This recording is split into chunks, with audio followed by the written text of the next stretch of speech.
Ano kayang mabibili natin sa 500 pesos?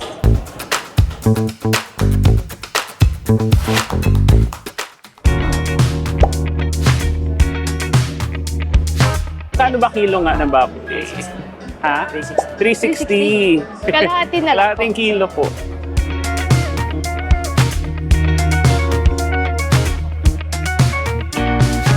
So, meron na lang tayong 320 pesos. Okay. So ano Okay. na, yung mga sangkap Gulay ng... na.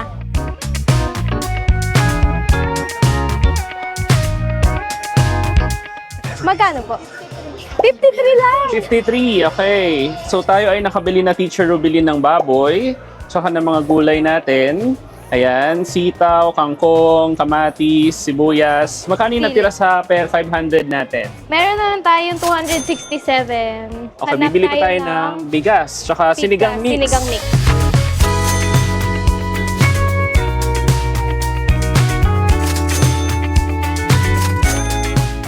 So magkano na ang pera natin? Out of 500, magkano na lang? Ngayon, meron na lang tayong 121. Pang Yeah, breakfast. pang breakfast. Parang Okay. kasya pa siya.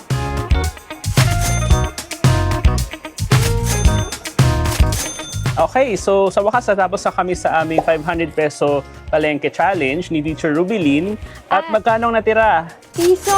Okay. May sukli pa tayong piso. Parang malayo naman yung narating na ating 500 pesos. Pero kung ang budget mo ay 400 pesos lang, kasi kinumpute ko base sa sweldo mo, Teacher Rubilin, na parang para sa 4 na tao, parang 400 kada araw ang kakailanganin mo para sa pagkain. Kasi ang mahal ng presyo ng baboy, Ayun diba? nga. 360 isang kilo. Correct. Sabi nung kuya na pinagbilhan natin ay nabawasan daw, medyo naging matumal daw yung benta nila ng baboy nung nagmahal siya. Pero sa panahon kasi ngayon, ang taas ng presyo ng mga bilihin kasi dahil sa inflation rate mula nung 2022, kaya mahirap ang maraming Pilipino sa pagbili at pagbabudget. Masaya ka naman sa naging outcome ng ating Palengke Challenge. Yes! At yan ang impact sa everyday life ng Ekonomiya!